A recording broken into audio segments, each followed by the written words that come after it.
বয়সের সঙ্গে সঙ্গে উপলব্ধি করা কয়েকটি বিষয়। বন্ধুত্ব চিরস্থায়ী নয়। জীবনের পথে অনেক ঘনিষ্ঠ বন্ধুও সময়ের সঙ্গে দূরে সরে যায়। নিজের সঙ্গে সম্পর্কই সবচেয়ে গুরুত্বপূর্ণ। আত্মসম্মান ও মানসিক শান্তি বিশ্বের সব সম্পর্কের চেয়ে মূল্যবান। কেউ পরিশ্রম দেখে না, সবাই শুধু ফলাফল দেখে।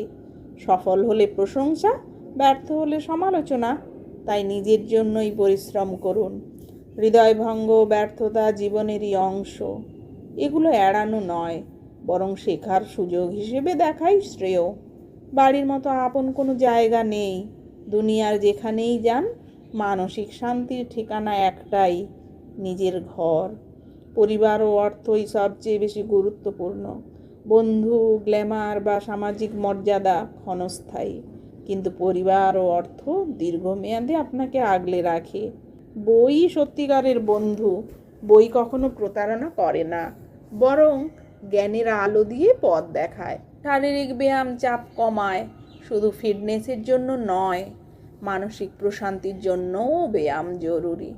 অনুশোচনা ও কান্নায় সময় নষ্ট নয়। যা হয়ে গেছে তার ফিরে আসবে না।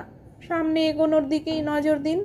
আজ যা চাইছেন কাল হয়তো তার মূল্যই থাকবে না। মানুষের চাহিদা বদলায়, তাই আবেগের বশে সিদ্ধান্ত না নেওয়াই ভালো। আপনার সিদ্ধান্তই জীবন গড়ে দেয়। ভাগ্য নয়, ভাগ্য নির্ধারিত নয়, বরং আপনার সিদ্ধান্তই ভবিষ্যৎ তৈরি করে। শৈশবই জীবনের সেরা সময়।